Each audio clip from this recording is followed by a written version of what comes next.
Hello student, आज हम यहाँ स्टार्ट कर रहे हैं यूनिट 3 का पार्ट 7। पार्ट 7 के अंतर्गत हम स्ट्रक्चरल आइसोमेरिज्म के बारे में पढ़ेंगे।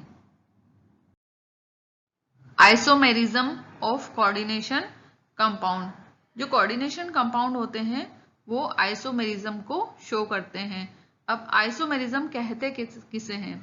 मोर than one coordination compound or molecule having same molecular formula but have different physical and chemical property is called isomer and this phenomena is called isomerism। एक से अधिक कोऑर्डिनेशन कंपाउंड जिनके मॉलिक्यूलर फॉर्मूला सेम होते हैं but उनकी physical और chemical property different होती है उन्हें आइसोमर कहते हैं और इस पूरी घटना को आइसोमेरिज्म कहते हैं।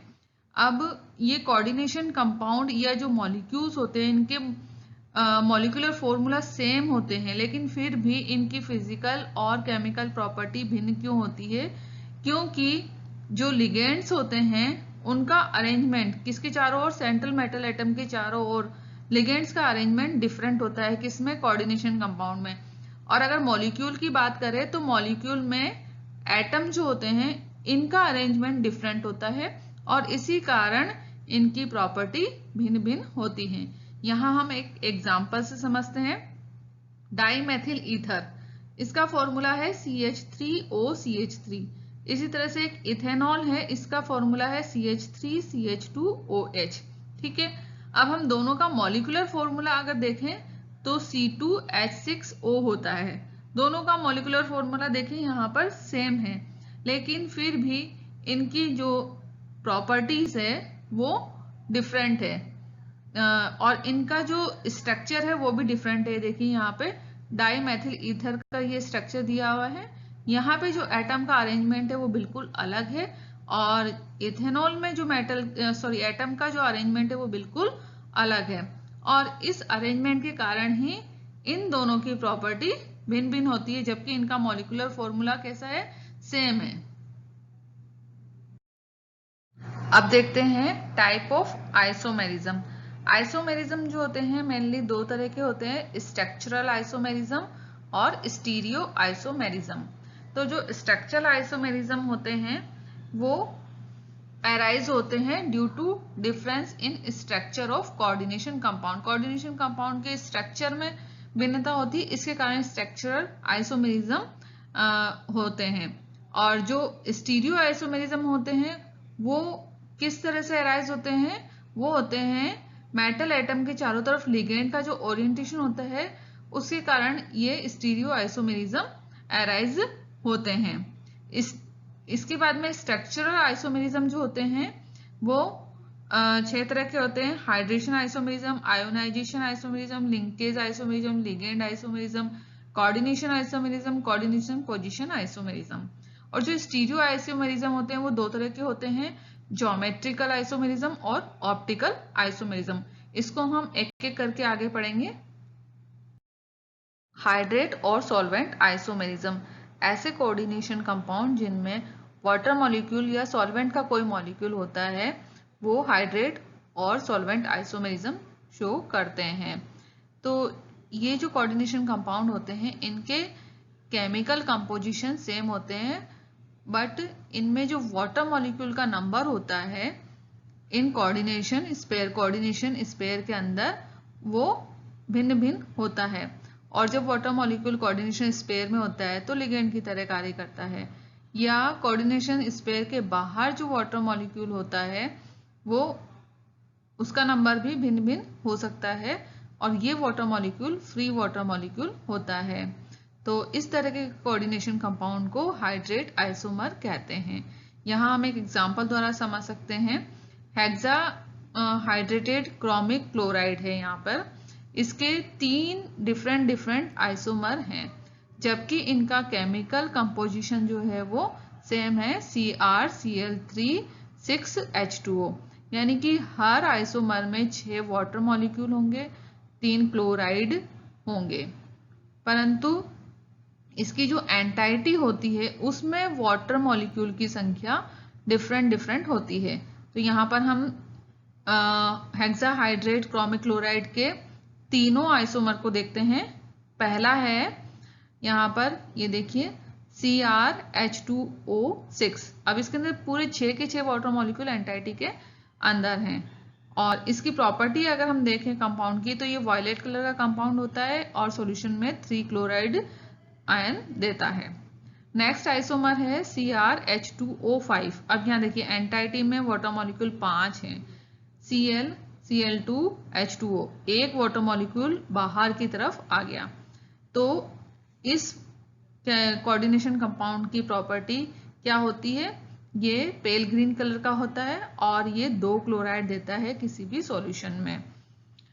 नेक्स्ट है CrH2O4। यहाँ पे देखिए वाटर मॉलिक्यूल एंटाइटी के अंदर कितने 4 हैं और फिर है Cl2, Cl2, H2O। तो यहाँ 2 बाहर वाटर मॉलिक्यूल हैं, फ्री वाटर मॉलिक्यूल की संख्या 2 है। और ये जो कंपाउंड होता है वो डार्क ग्रीन कलर का होता है और 1 क्लोराइड देता है सॉल्यूशन में। तो यहाँ पर देखिए हमने 3 डिफरेंट आइसोमर देखे, किसके, हेक्साहाइड्रेट क्रोमिक क्लोराइड के, ठीक है। और तीनों आइसोमर के केमिकल कंपोजिशन सेम है। उस हर आइसोमर को आप देखिए इसके अंदर 6 वाटर मॉलिक्यूल है और 3 क्लोराइड हैं, लेकिन फिर भी इनकी जो प्रॉपर्टी है वो सेम नहीं है। कोई वॉयलेट कलर का है, कोई ग्रीन कलर का है, कोई डार्क ग्रीन कलर का है, कोई सॉल्यूशन में 2 क्लोराइड आयन दे रहा है, कोई 3 दे रहा है और कोई 1 दे रहा है। तो इस तरह से इनकी प्रॉपर्टी भी अलग अलग हो गई। Ionization isomerism. जब कोऑर्डिनेशन कंपाउंड में काउंटर आयन लिगेंड की तरह कार्य करने लगते हैं तब आयोनाइजेशन आइसोमेरिज्म अराइज होता है। एक्चुअल में कोऑर्डिनेशन कंपाउंड के अंदर जो काउंटर आयन होते हैं वो कोऑर्डिनेशन एंटाइटी में उपस्थित लिगेंड के साथ में एक्सचेंज हो जाती है। तो जो बनने वाला आइसोमर होता है वो आयोनाइजेशन आइसोमर कहलाता है और इस फिनोमिना को आयोनाइजेशन आइसोमेरिज्म कहते हैं। इस तरह के आइसोमेरिज्म कोऑर्डिनेशन कंपाउंड में पाए जाते हैं जिनके केमिकल कंपोजिशन सेम होते हैं परंतु वो सॉल्यूशन में डिफरेंट आयन देते हैं। यहाँ हम एग्जांपल से समझ सकते हैं।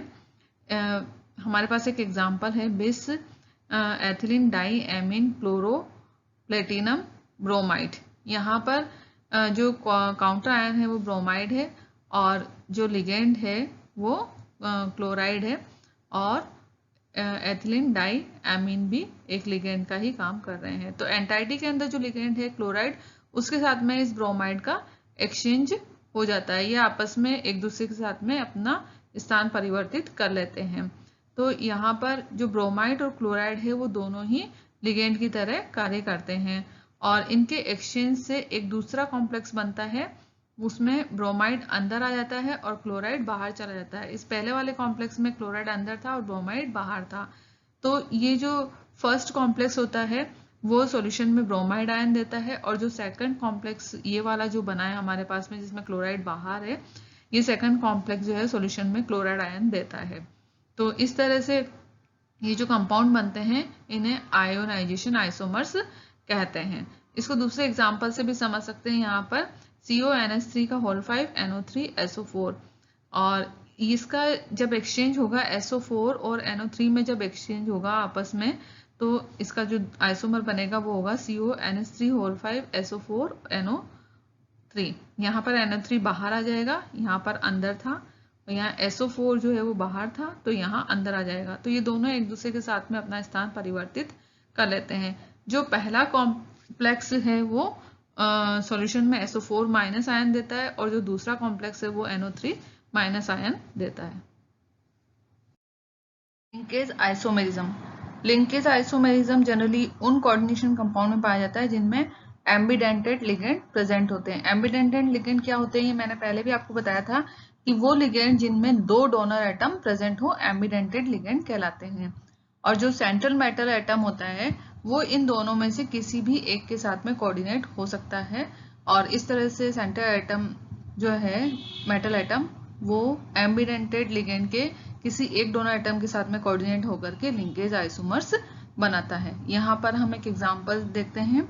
यहाँ पर देखिए एक एग्जांपल में हम देखते हैं कि ये एक एग्जांपल है पेंटा एमीन नाइट्रो ओ कोबाल्ट, ठीक है, और दूसरा है पेंटा एमीन नाइट्रो एन कोबाल्ट। तो यहाँ पर जो कोबाल्ट है वो सेंट्रल मेटल एटम है वो नाइट्रोजन के थ्रू भी कोऑर्डिनेट बॉन्ड बना सकता है और ऑक्सीजन के थ्रू भी कोऑर्डिनेट बॉन्ड बना सकता है। यहाँ पर हम स्ट्रक्चर में भी देख सकते हैं, यहाँ पर ये देखिए, ये नाइट्रोजन के साथ में कोऑर्डिनेट बॉन्ड बना रहा है कोबाल्ट, और दूसरा जो कंपाउंड है इसके अंदर यहाँ ऑक्सीजन के साथ में कोऑर्डिनेट बॉन्ड बना रहा है, कौन? कोबाल्ट, जो कि सेंट्रल मेटल एटम है।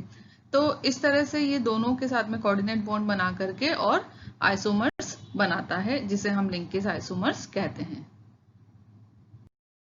नेक्स्ट है लिगेंड आइसोमेरिज्म। कई कोऑर्डिनेशन कंपाउंड ऐसे होते हैं जिनमें उपस्थित लिगेंड स्वयं आइसोमर्स के रूप में पाए जाते हैं, और इन कोऑर्डिनेशन कंपाउंड्स को लिगेंड आइसोमर कहते हैं और इस फिनोमिना को लिगेंड आइसोमेरिज्म कहते हैं। और ये जो लिगेंड होते हैं वो मेटल आयन से कोऑर्डिनेट होते हैं और दो डिफरेंट आइसोमर्स बनाते हैं। यहाँ पर हम एक एग्जांपल लेते हैं डाई एमिनो प्रोपेन का। तो इसमें डाई एमिनो प्रोपेन में एमीन एक लिगेंड है जो कि आइसोमर के रूप में पाया जाता है, और एमीन की पोजीशन अलग अलग हो सकती है। यहाँ पर देखिए, इस वाले कॉम्प्लेक्स में एमीन जो है 1-2 पोजीशन पे है, ये 1 और ये 2 पोजीशन पे है, और दूसरे जो कॉम्प्लेक्स है उसके अंदर हम देखते हैं यहाँ पर एमीन 1-3 पोजीशन पर है। तो यहाँ पर देखिए, एमीन की जो पोजीशन है वो चेंज हो गई, तो लिगेंड की पोजीशन चेंज होते ही दो डिफरेंट आइसोमर्स बनेंगे। तो इस तरह से लिगेंड खुद आइसोमर के रूप में पाए जाते हैं और दो डिफरेंट आइसोमर्स बनते हैं। तो इन आइसोमर्स को लिगेंड आइसोमर कहते हैं। Coordination isomerism. कोऑर्डिनेशन कंपाउंड में कैटायन और एनायन दोनों ही कॉम्प्लेक्स आयन के रूप में कार्य करते हैं, तो इस तरह के आइसोमर्स अराइज होते हैं या बनते हैं। कोऑर्डिनेशन कंपाउंड में कैटायनिक और एनायनिक एंटाइटीज में उपस्थित एक या एक से अधिक लिगेंड जब आपस में एक्सचेंज होते हैं या इनके बीच में इंटरचेंज होता है तो आइसोमर बनते हैं। वो आइसोमर कोऑर्डिनेशन आइसोमर्स कहलाते हैं और ये फिनोमिना कोऑर्डिनेशन आइसोमेरिज्म कहलाता है। फॉर एग्जांपल यहाँ पर CONH3 3+, ये जो है वो कैटायन है, एंटाइटी है, और CrCN6 3-, ये एक एनायनिक एंटाइटी है। तो इसमें जो लिगेंड है अमोनिया, इसमें कैटायनिक एंटाइटी में वो साइनाइड जो लिगेंड है एनायनिक एंटाइटी में, उसके साथ में एक्सचेंज हो जाता है। अब यहाँ पर पहले वाली जो एंटाइटी है, जो कैटायनिक एंटाइटी है, उसमें कोबाल्ट से अमोनिया जुड़ा हुआ था, तो अब जो आइसोमर बनता है उसमें क्रोमियम से अमोनिया जुड़ जाता है और साइनाइड जुड़ जाता है कोबाल्ट के साथ में।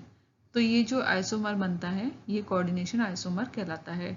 इसी तरह से एक और एग्जांपल देख सकते हैं, CuNH3 2+ PtCl4 2+। अब इसमें जो क्लोराइड और अमोनिया है उनका आपस में एक्सचेंज हो जाता है या ये आपस में इंटरचेंज हो जाते हैं। अब ये जो अमोनिया है वो किससे जुड़ जाएगा, इधर प्लेटिनम से जुड़ जाएगा, और ये जो क्लोराइड है वो यहाँ कॉपर से जुड़ जाएगा।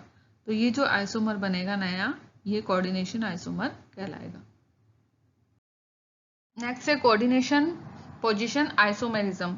इस तरह का आइसोमेरिज्म पॉलीन्यूक्लियर कंपाउंड्स में पाया जाता है। जब नॉन ब्रेजिंग लिगेंड परस्पर अपना स्थान बदलते हैं तो कोऑर्डिनेशन पोजीशन आइसोमर्स बनते हैं। यहाँ पर हम एग्जांपल से समझ सकते हैं। यहाँ पर ये देखिए, ये फर्स्ट आइसोमर्स है जिसके अंदर ये नॉन ब्रेजिंग लिगेंड है और ये भी नॉन ब्रेजिंग लिगेंड है। अब नॉन ब्रेजिंग लिगेंड में हम देखते हैं यहाँ पर एमीन के 4 मॉलिक्यूल्स हैं और यहाँ पर एमीन के 2 मॉलिक्यूल्स है और 2 क्लोराइड है। तो यहाँ पर जो एमीन है वो 3 हो गए और एक क्लोराइड जुड़ गया। अब ये क्लोराइड कहाँ से आया, ये क्लोराइड जो है वो यहाँ से आया, यहाँ से एक क्लोराइड यहाँ पर आकर के जुड़ जाता है। अब दूसरी तरफ हम देखते हैं दूसरा जो नॉन ब्रीजिंग लिगेंड है उसके अंदर क्या होता है, यहाँ पर NH3 के कितने मॉलिक्यूल है, 3 है, जबकि ऊपर हमने देखा कि जो फर्स्ट वाला कंपाउंड था उसमें 2 मॉलिक्यूल थे। तो ये NH3 का एक मॉलिक्यूल यहाँ से आकर के जुड़ जाता है और यहाँ पर क्लोराइड का एक ही एटम रह जाता है।